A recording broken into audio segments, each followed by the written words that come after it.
Hey Wisecrack, Jared here, and today we're exploring the bizarre antics of movie star slash performance artist slash internet meme Shia LaBeouf. Do it! Do it! Do it! Just do it! Do it! Do it! While Shia is perhaps best known for his breakout role in Even Stevens and his later commercial successes, it's been his smaller projects and erratic off-screen antics that have transformed him from a movie star into a kind of meme artist. When the seagulls follow the trawler, it is because they think sardines will be thrown into the sea.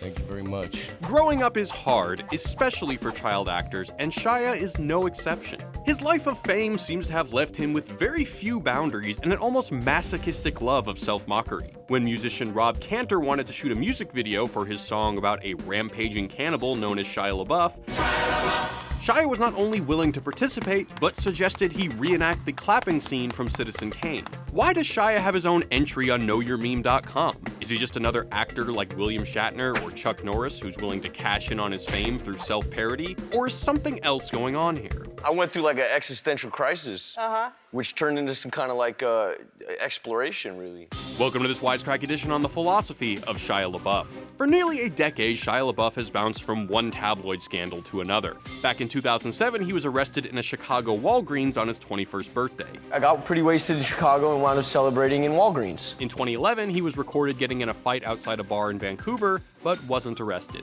And in 2014, after drinking a lot of whiskey, So I had been drinking a lot of whiskey. LaBeouf interrupted a performance of Cabaret by accosting Alan Cumming as he was making his way to the stage. He was just wasted, and he whacked me. He did say that the reason he did it was that I was the sexiest man he'd ever seen, so. But his most significant controversy occurred when he plagiarized Daniel Close's comic Justin M. Damiano, using it as the basis for his 2012 short film HowardCantor.com. After HowardCantor.com premiered at Cannes, it was released online where fans of Close's comic inevitably found it and tore it apart.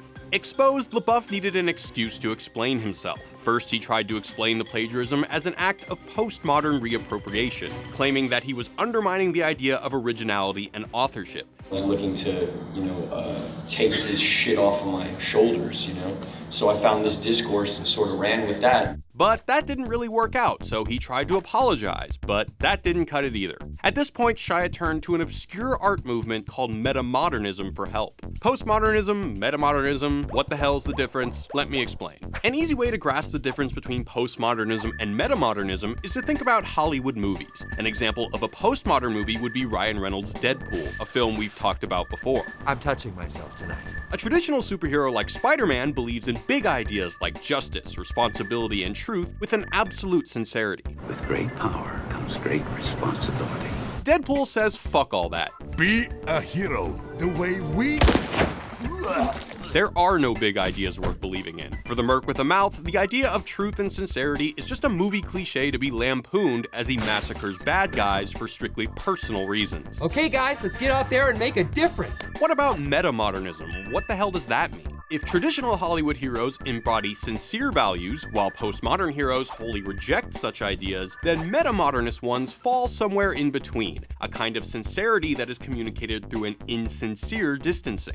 Confusing? Yeah, this stuff can get a bit nebulous. The best example of a metamodernist movie would be Harmony Korine's batshit crazy Spring Breakers. Our heroes are 4 bikini-clad girls on a hedonistic rampage. We follow them as they plunge into sex, drugs, and debauchery. And yet, despite the over-the-top depravity of the party scenes, the girls describe their experiences as a sincere process of self-improvement and self-discovery. We saw some beautiful things here. I mean, everyone was so sweet here, so warm and friendly. Juxtaposing the quasi-spiritual tone of the girls' monologue with images of indulgence or mass murder may seem ironic. We met people who are just like us. It was way more than just having a good time. But the girls' epiphanies are 100% authentic. In true metamodernist fashion, Spring Breakers uses an ironic, insincere approach to communicate something absolutely serious. After spending months defending himself online, LaBeouf came to the realization that neither clever jokes nor genuine explanation would be good enough. He needed to do something that would show everybody that he really was sorry. He needed to be vulnerable. I had read this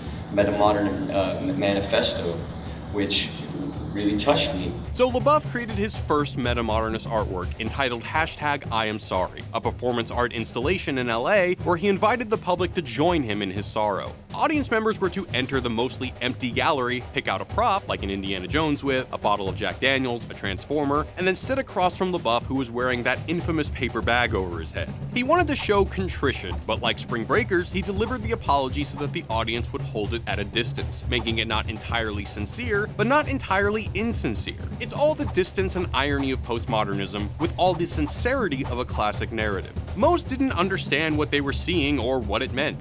Definitely pretty weird.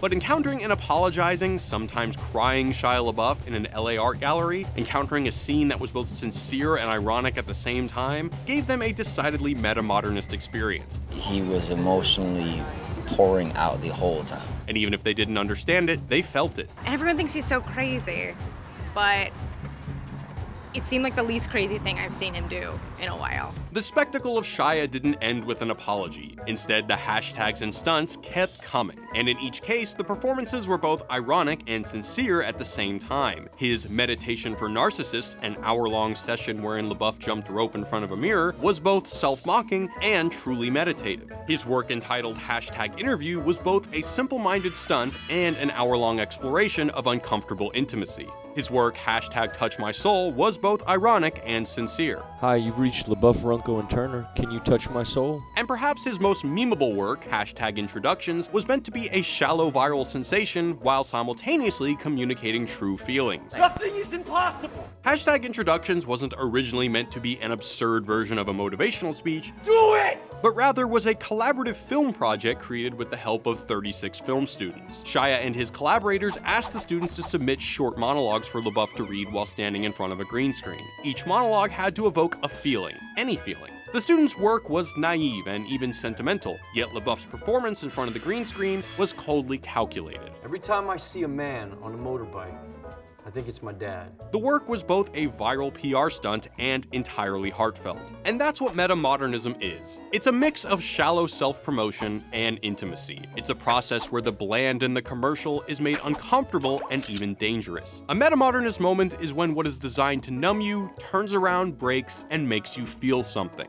In a world where we're all cynical, we like to think that we can hold ideas, like Uncle Ben's famous line about responsibility, at a distance. What metamodernism does is agree with us. It encourages us to be cynical, but then surprises us by making us feel the guilt we would have felt if we had taken Uncle Ben seriously. LaBeouf's performances aim to make you take him seriously. He wants to take your cynicism about his fame and persona and turn it against you. Shia is like the girls from Spring Breakers. They too come off as trivial people who don't have to be taken seriously, but they turn out to be very dangerous and impossible to ignore.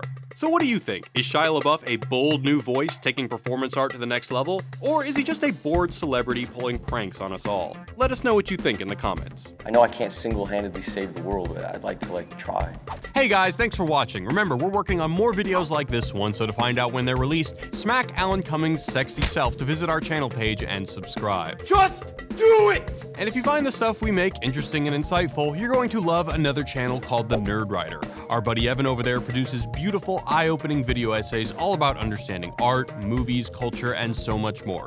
Click here to visit his channel page and subscribe. And since we're talking about the unconventional, go check out his awesome video on creative title sequences, exploring the fascinating world of film packaging, how artists give movies their iconic look in the opening and closing credits.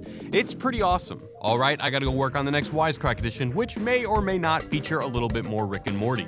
Wubba lubba dub dub! Thanks again for the support, y'all. Peace.